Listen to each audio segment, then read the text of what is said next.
Netaji Subhashchandra defence अकॅडमीच्या पहिल्या बॅचचे यश 1 जून 2026 पासून स्वातंत्र्यवीर सावरकर प्रतिष्ठान सांगली येथे नेताजी सुभाषचंद्र डिफेन्स अकॅडमी कार्यरत आहे। या अकॅडमीमध्ये भारतीय सशस्त्र सेनेमध्ये अधिकारी होण्यासाठी 12वी व त्यानंतरच्या विद्यार्थ्यांना एनडीए तसेच पदवीधर विद्यार्थ्यांना सीडीएस स्पर्धा आणि एसएसबी मुलाखतीसाठी प्रशिक्षण दिले जाते।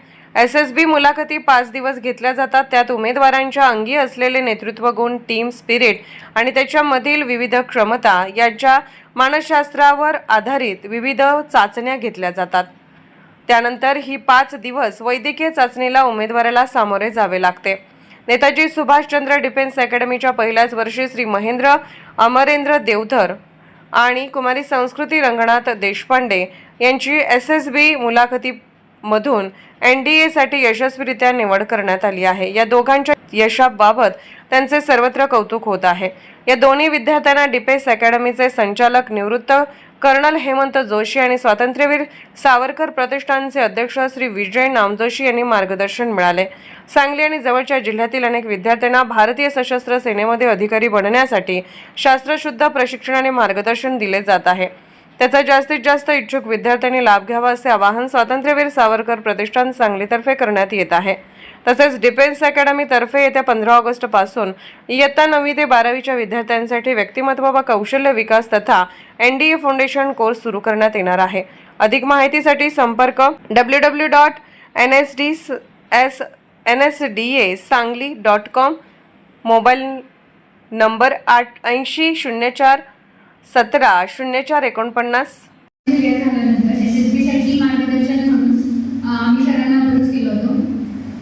तेव्हा सरांनी सांगितलं की सर स्वतः ॲज अ जीपीओ तुम्ही एसएसबीमध्ये काम केलं, त्यामुळं एखाद्या परीक्षेमध्ये जर एखाद्याने परीक्षक म्हणून काम केलं असेल तर त्या परीक्षेचे जे इन्साइट्स असतात ते जास्त चांगल्या पद्धतीने आपल्याला समजतात।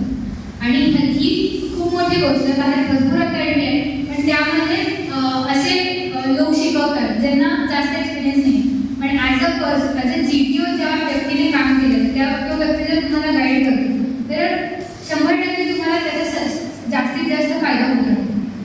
आणि सरांच्या मार्गदर्शनामुळे जेव्हा मी या शाळेचे विद्यार्थी आहे, स्वातंत्र्यवीर सावरकर प्रतिष्ठानचे मी विद्यार्थी आहे, जेव्हापासून मी शाळेमध्ये आहे तेव्हापासून सरांची इच्छा आहे की डिफेन्स फोर्सेससाठी आपल्या शाळेमध्ये काहीतरी सुरू करायला हवं।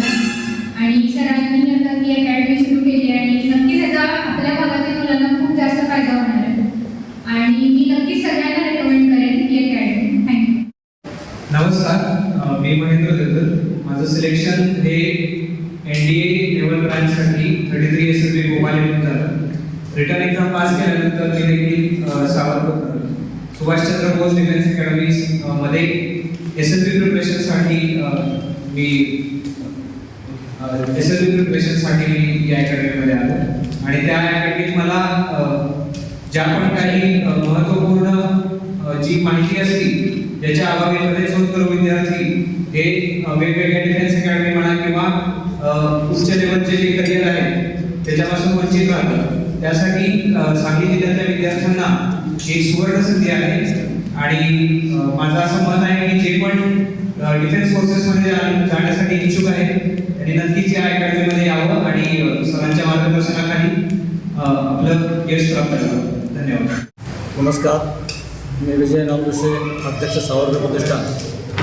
आपल्या संस्थेतर्फे या जूनपासून जी डिफेन्स करिअर अकॅडमी चालू केलेली आहे त्या पहिल्याच वर्षी आमच्याकडं एसएसबीसाठी 2 मुलं आली। संस्कृती देशपांडे ही आमच्या शाळेची विद्यार्थिनी 10वीमध्ये असताना आमच्या शाळेत ती सोय नव्हती, याला नाशिकला गेली आणि तिथून ते एनडीए परीक्षा पास झाली आणि एसएसबीसाठी तिने इथं मार्गदर्शन घेतलं आहे। दुसरा जो विद्यार्थी आपल्याकडे आला आहे तर महेंद्र देवधर, हा विद्यार्थी नाशिकला होता। एनडीए थेअरी पास झाल्यानंतर त्यांनी एसएसबीसाठी आपल्याकडे ट्रेनिंग घेतलं आणि जवळजवळ 2 महिने 1.5 महिना आपण ट्रेनिंग त्यांना दिलं आणि हे दोन्ही मुलं एसएसबीमध्ये पास झाल्यामुळं, मेडिकलमध्ये पास झाल्यामुळं आता त्यांची निवड झाली आहे एनडीएसाठी। एक आम्हाला लक्षात होतं की एनडीए महाराष्ट्रामध्ये आहे पण एनडीएमध्ये महाराष्ट्र म्हणून नाही आहेत, हे दुर्दैव आहे ॲक्च्युली। एवढी मोठी संस्था काढली आहे, त्याचं फार मुलं कमी आहेत। मुलांना लोकांना माहीतच नाही, त्यांना वाटतं खूप महाग आहे शिक्षण, आपल्या संस्थेमध्ये आम्ही जे कोर्सेस घेतो आहे ते अतिशय सामान्य माणसाला परवडणारे अशा फीमध्ये घेतो आहे. कुठलाही प्रॉफिट लॉस विचार न करता केवळ आपली महाराष्ट्रीयन मुलं या क्षेत्रामध्ये यावी अशी आमची इच्छा आहे. धन्यवाद. तुम्ही या एक ग्रामीण भाग किंवा सिटी भागातली हो. विद्यार्थ्यांना काय आवाहन कराल? मी असं आवाहन करतो की सांगली भोवतालचे 4-5 जे जिल्हे आहेत, कोल्हापूर, सातारा, सांगली ह्या ठिकाणी खूप खेडेगावातनं खूप माजी सैनिक राहतात. त्यांची इच्छा असते की आपल्या मुलांनी सर्व्हिसमध्ये जावं, पण त्यांची मुलं सैनिक होण्यापेक्षा ऑफिसर जर झाले तर ते त्यांना जास्त आवडेल.